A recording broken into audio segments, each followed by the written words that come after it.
Assalamualaikum warahmatullahi wabarakatuh.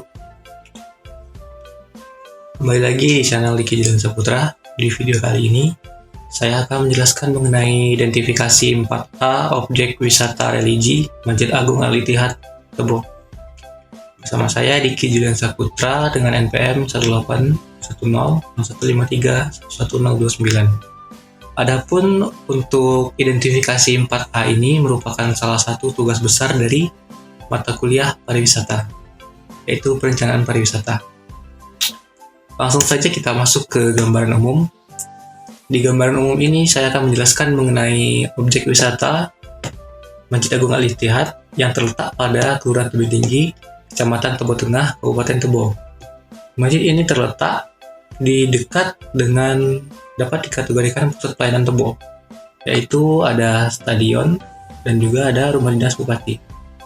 Adapun untuk batas administrasi atau batas fisiknya sendiri, lokasi objek wisata ini terletak pada sebelah utara berbatasan dengan pemukiman, sebelah timur dengan jalan arteri, sebelah selatan dengan SPBU, dan sebelah barat dengan lahan kosong.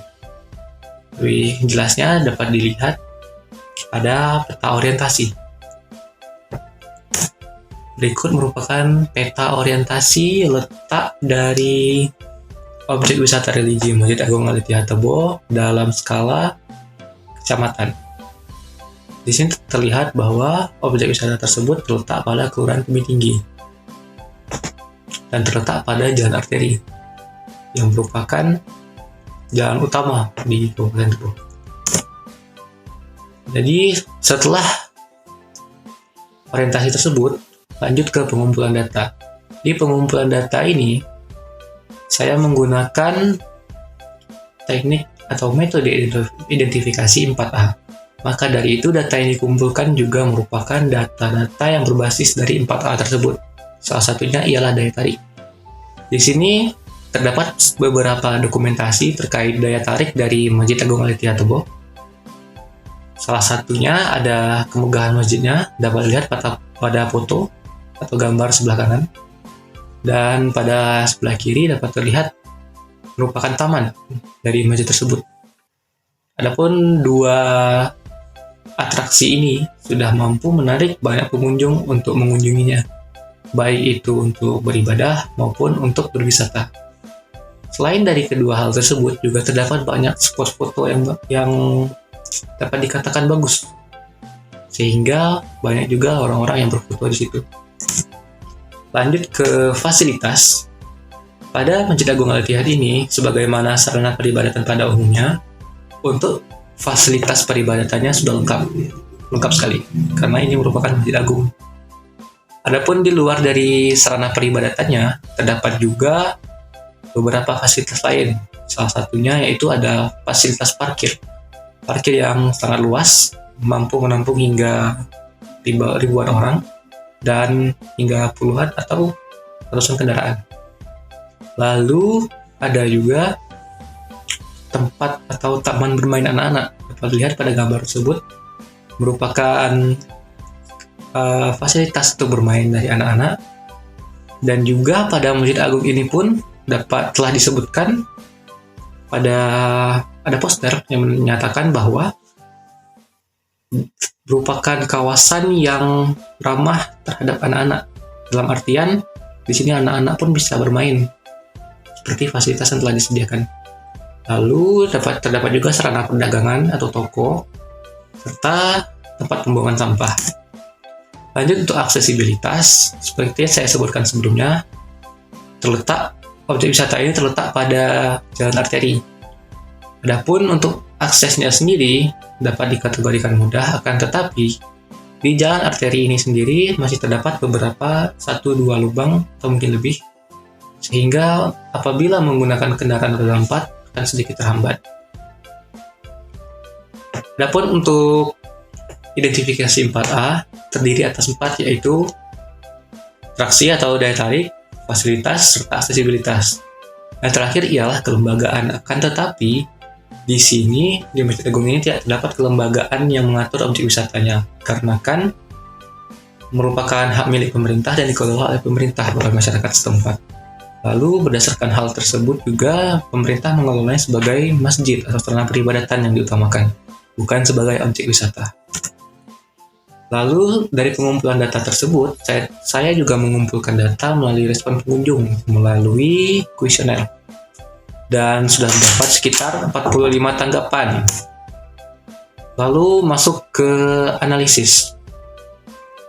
Jadi dari 45 tanggapan yang saya sebutkan sebelumnya tadi dari kuesioner, saya rangkum atau saya rekap jawaban-jawaban yang terbanyak yang berhubungan dengan objek wisata ini. Dapat saya sebutkan, pertama ada dari pekerjaan, paling banyak mahasiswa, usia 20 tahun, jenis kelamin paling banyak laki-laki, lalu kapan terakhir mengunjungi paling banyak kurang dari 1 minggu yang lalu, dan juga ada tujuannya beribadah paling banyak. Kapan mengunjungi, kebanyakan di hari libur.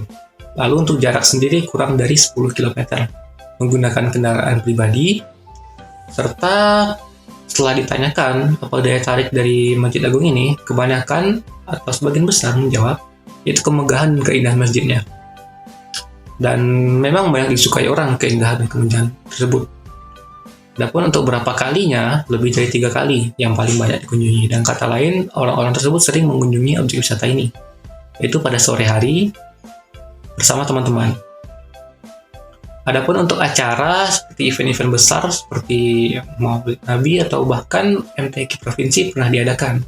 Akan tetapi dari kuesioner ini sebagian besar mungkin banyak yang tidak datang pada acara tersebut.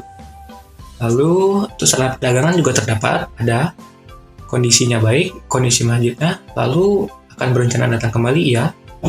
Apakah Masjid Agung ini dikenai biaya masuk? Tidak, karena seperti yang saya sebutkan sebelumnya, tidak ada kelembagaan yang mengelola objek wisata tersebut. Lalu apakah nyaman? Tentu saja. Lalu apa fasilitas atau sarana yang ingin ditambahkan pada Masjid Agung Al-Ittihad ini? Para responden atau pengunjung menjawab taman. Banyak yang ingin menambahkan taman pada Masjid Agung tersebut.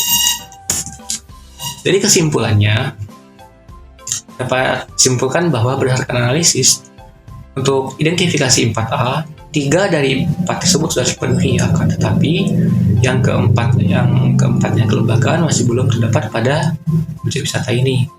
Lalu saran dari pengunjung seperti yang disebutkan di analisis sebelumnya, pengunjung banyak menyarankan untuk membangun taman. Hal ini berkemungkinan terjadi karena seperti batas administrasi sebelumnya, sebelah barat dari Masjid Agung ini masih memiliki lahan kosong milik pemerintah. Maka ada kemungkinan untuk dilebarkan lagi, ditambah taman pada Masjid Agung ini. Lalu dari saya sendiri, kalau menurut saya untuk direncanakan, akan baik apabila mengacu kepada Masjid Raya Padang. Karena Masjid Raya merupakan salah satu objek wisata yang sangat bagus dan memiliki daya tarik sangat tinggi. Apabila Masjid Agung Al-Ittihad ini ikut mencontoh seperti Masjid Raya Padang, maka ada kemungkinan bisa menjadi objek wisata skala provinsi seperti Masjid Raya Padang. Adapun yang perlu ditambahkan yaitu seperti dari segi daya tarik, aksesibilitasnya, serta dari fasilitas. Jadi sekian untuk sedikit penjelasan mengenai identifikasi tadi. Selanjutnya akan saya alihkan kepada video yang sudah saya rekam pada lokasi wisata tersebut. Silahkan dilihat. Di video kali ini saya akan merekam di Masjid Agung Al-Ittihad, baik dari segi sarana maupun prasarana, serta daya tarik dari luar maupun dalam bangunan tersebut. Silahkan dilihat dan dinikmati. Terima kasih.